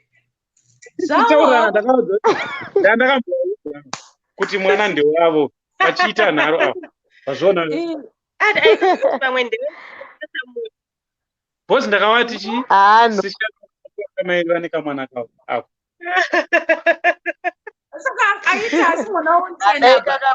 kakamuka ringadai kambuka pamike manje kakarara aiwa it's okay munokamhoresa kuku wedu mumhorese mudze bhiko kuti haikona magira anoita aya haana utano magira anoita aya Plaza anokwira pambeda nebhutsu ndakamona achikwira pambeda nebhutsu zvakaoma anokwanisa kuti sisi wacho sisi Shamie wachazongoma wacha zvakaoma wakomana wacho aiwa chasara kuti mumwe wachise mablankets anodzika nebhutsu iwawo ndine saizi yake miremoni good. Okay, thank you. Kaluku ndo kandisipaka wazviona ndakakuudza kuti mwana waye ndiwawo mendise uyu manje tetakuara yingisanai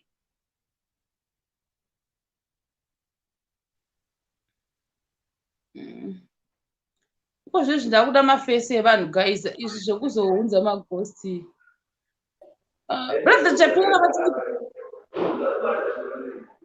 brother japera ndofunga watokanganwa vaenda vanzi baba vaso vanotarisa bhebhi ravo vatarisa bhebhi ravo zvandafarira kani kuti iwe ndakakuudza kuti mwana wehazi wavo iwe ndite so ndokuti ndikwanisa kubvisa allright ndobva ndaita unhide okay thank you Teddy ndombokanganwa Trevor iri kutenderera yingisana ganizoseri yingisanai yingi izi yingi taure chamwari mine ndise futi link pane vanhu vari kupinda vachidonha guys ndakunzwa smell uyu green tea guys Amazon green tea mumino mangu ito kuti apo kwavharwa kuisi ndoiwanepi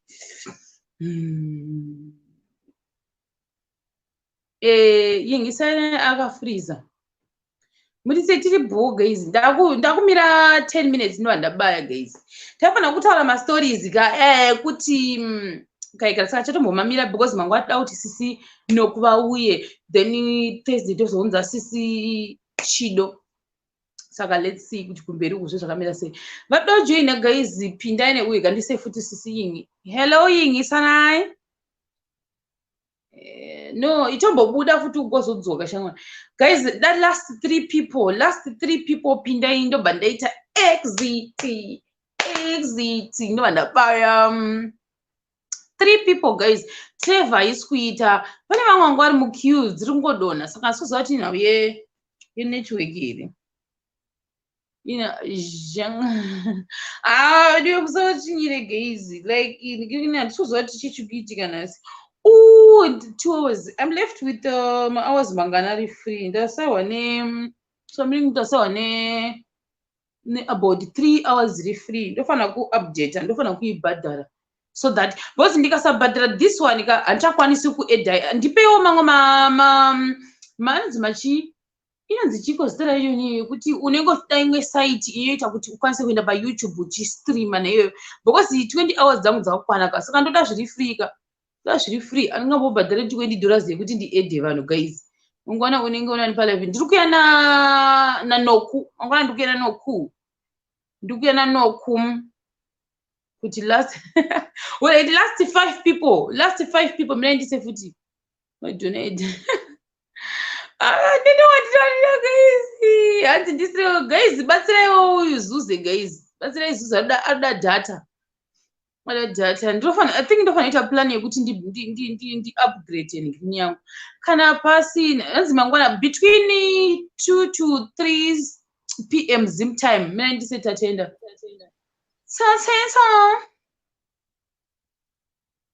tatenda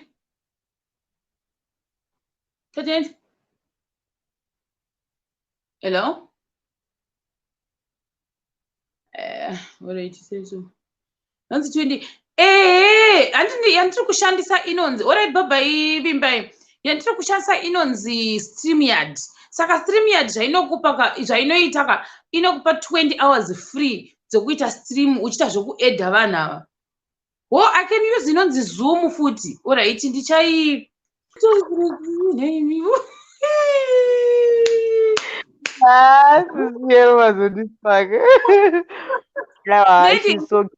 vaivadonha guys link guys but Trevor vari kuuya vachidonha ndisikuziva kuti itaita godo I accept mwana ndamuitira godo rishinu chero kuti kumboseka guys uyu ngaauye ndigirikinizeuyu pauyu guys Trevor ari kudonha guys Trevor wenyewe muri kuda uyu Mr. Handsome Trevor vari kudonha yingisanavasadoni hanzi munozorei kufesi mune smooth face yingi Vaseline hello yes hey Shamie this is Shamie Sishami varibo muri sei? Ndiri right ini. Asikana. Muri kufona mimi. Muri kupi? Oh, ndiri kuChina. Kuri sei ku corona. Ngona kuri bo zvako. Iti Carolina bana. Oh. Kuri sei ku Carolina. Ai Carolina zveshuwa. Hello? Yini uri kunzwa? Noziva zvema VPN kunongo ka. Zvinobaisa network. Uri kunzwa si? Ndikunzwa zvichikata. Oh, I bosha. Maybe it the last two people shamwari. Chimbotaura kwalota something because isu tiri kukunzwa. Oh, mukundinzwa. Oh, imimi zviri kunonoka kusvika. I think if Alright. Anyway, ndaona sis Shamie. Thank you. Murambe muchitiitira. Movie rikuti entertain. Like every week to grow episode. Thank you. Just check it out. It's really nice. Alright, thank you. Thank you so much. Okay. Hanzi Shema, please iti sisi Shamie vaite answer Alice nenyaya yemafuta. Vataura wani. Guys, that Trevor aripi guys. Trevor anetsa muno tisataenda. Last two callers guys vada kutaura na Shamie then tova release guys. Shamie vagara. Kugara chaiko. One anenge angokwanisa kuuya ndomupinza otaura na Shamie then tozoona namangwana. Shamie tavagarisa sisingamboiti vangu vachipinda zvavo. One last caller anenge akwanisa kupinda. Handisi kuziva nhasi kuti nekuda kwei but napasi Shamie last words dzenyu kune vanhu tovatakata. My last words ndoda kutenda mese mukutitsigira on our production. It means a lot to us. Keep on supporting us and we just pray kuti tinoramba tichikunakidzai in the seasons to come and may the good Lord bless everyone and please stay safe. We still need you kusvika all the years, saka please stay home, stay safe. Okay. Thank you. Thank you, Sisi Shamie. I think taita 2 hours zedu dzakawanda dzakareba. Saka mangwana, I'm looking forward kuti tinge tina sister Noku. I hope tinobatana time iripo. Maita henyu. Wish you all the best. Iko zvino guys, kana usina ndisiri kuona picture or video kumashure kwako, I don't think I'll be able to add munhu ane ka ghost because gadi add vekupesera ndofunga brother Enoch. Brother Enoch, did you say? Mushe murise Sisi Shero. Matanga Sisi Shamie murise. Ndiri bo sei brother Enoch. Ndiri boy. Mukutaura nesu muri kupi? Ndiri ku South Africa. Iri sei Mzansi. Aiwa kuri bocha izvo. Isusu tiri nani zvedu. Aiwa muri kugona kutibikira mutakunanzvi. Tokutendai nekuti gamuchira. Ko porridge alpha porridge. Porridge tiri kumbotsvaga dovi. Uri kutsvaga dovi. Tikangoona kira iri mupoto. Aiwa boss Shamie muri kugona. Iri bo muroora iri ari kutaura kumashure uku. Muzukuru wenyu. Kamusikana. Kamukomana. Ndiri kutsvaga kuti kuku kanhingirine ka. Musikana aripo futu. Hello. So cute. Hello, anonzwa chirudzima.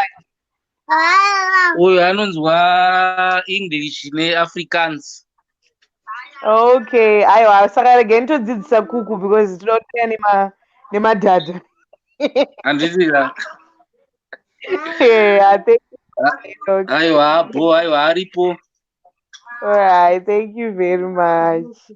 Aiwa, tatenda maningi. Sisi shero muri sei? Ndibhonda neta manje. Tagara nasi 2 hours. Maneta, aiwa, masabhuku haanetezve. Ndakati timboya zokupasisa platform chaizvo nhasi. Tavafevhera. Aiwa, magona ndanonoka zvangu kuuya asi magona ndafara ndasviko varipo Shama. Alright. Iripo, thank you. Iripo, Mwari vakuitire zvakanaka. Alright. Ciao. No, ndofana kuti alright. Sisi Shamie maita basa regai ndichasei ndichikubvisai hangu ndovimba kuti zvinhu zvenyu zvichange zvichirambe zvichasei muchiwana matenda kuna vanga vasina kunzwa. Sisi Shamie vanoita zvechi again munoita zvechi momba mabaya zvenyu.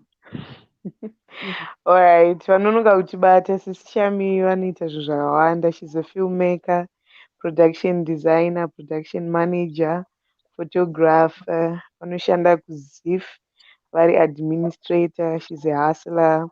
Vane line of clothing, groceries and zvakawanda zvavanotengesa, interior decor. Sisi Shamie vanoita zvinhu zvakawanda. Just follow me Facebook, Twitter, Sisi Shamie, Instagram, Staxi or Paida92. Munoona zvakawanda zvandinoita. And greetings from Baba Kuku. Baba Kuku mavawandisa ka. Vafarire kamera. Totofanira kuvaudza kuti havaifariri nyange vachiifarira havaifariri. Yeah. Hello. Vaisa because vabva kare vachijoina vachidonha. Brother Sam zviri sei? Hello. Taurei. Hello, Sisi Shamie vari bo muri seiko brother Sam? Aiwa, right, ungoti rambai makadaro. Thank you. Muri kupi mimi? Inini ndiri ku handiri muHarare. Kana muri muHarare tosangana mumastreets umu. Aiwa, tosangana mukufamba. Aiwa, toti rambai makadaro. Alright, thank you very much. Alright, brother Sam. Okay. Alright, thank you. Ndakukubvisai aiwa nhazoramba vachiuya. Bye bye Sisi Shamie handiti. Bye bye Sisiero. Thank you very much. Alright. Guys, ndakumbozorora 2 hours guys. Ndofana mbonotsvaga makuhwa guys zvisandavata. Panotsvaga makuhwa sura achiitika. Aripo mamwe saka ndofanira kurekodha ka please vanhu musasikipa maads aya mana ndokuti mundisapotewo guys rambai muchiona nyange wakanyangadzwa ka unogona kungosiya chingoplay chingoenda ndokuti ndiwane masense guys ndokuti ndiwane masense. Musasikipa maads musatomboskipa zvenyu rega aramba achiplaya ndokuti ndiwane choviri guys. Handakavharirwa 3 months guys ndiri kunoku. Handitika 3 months ndiri kunoku. Ndokubatai mangwana tofanira kuuya nani na sister Shamie. Nyasha wanonoka kuuya wanga uripi zviri sei? Hapana zviri sei? Ndatozoona live yako manje ndanonoka kujoina.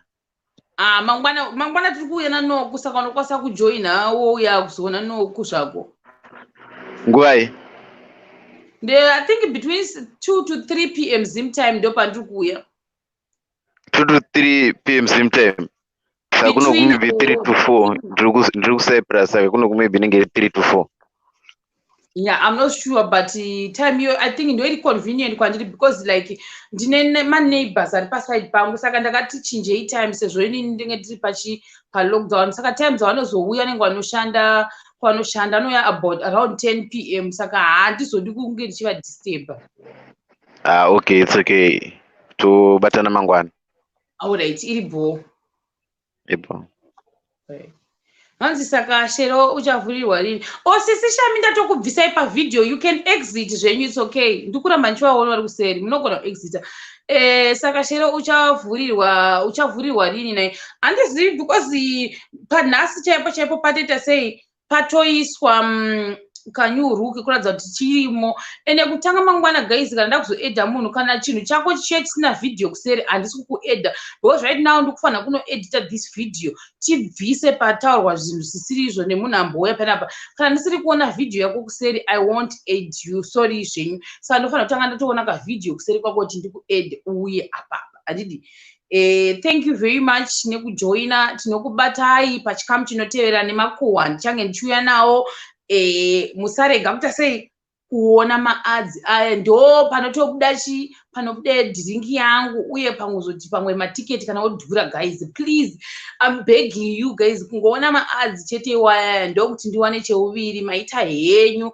thank you please musaskipe maadzi handiti supportawo mwana wenyu wekumusha uyu bye ndakuinda musaskipe maadzi musaskipe please ndakumbirisa nezita rajesu andika munongosiyawo achiplaya nyangu makamboona munongosiyawo achingoplaya ndokuti ndiwane $2 bye guys bye ndakuinda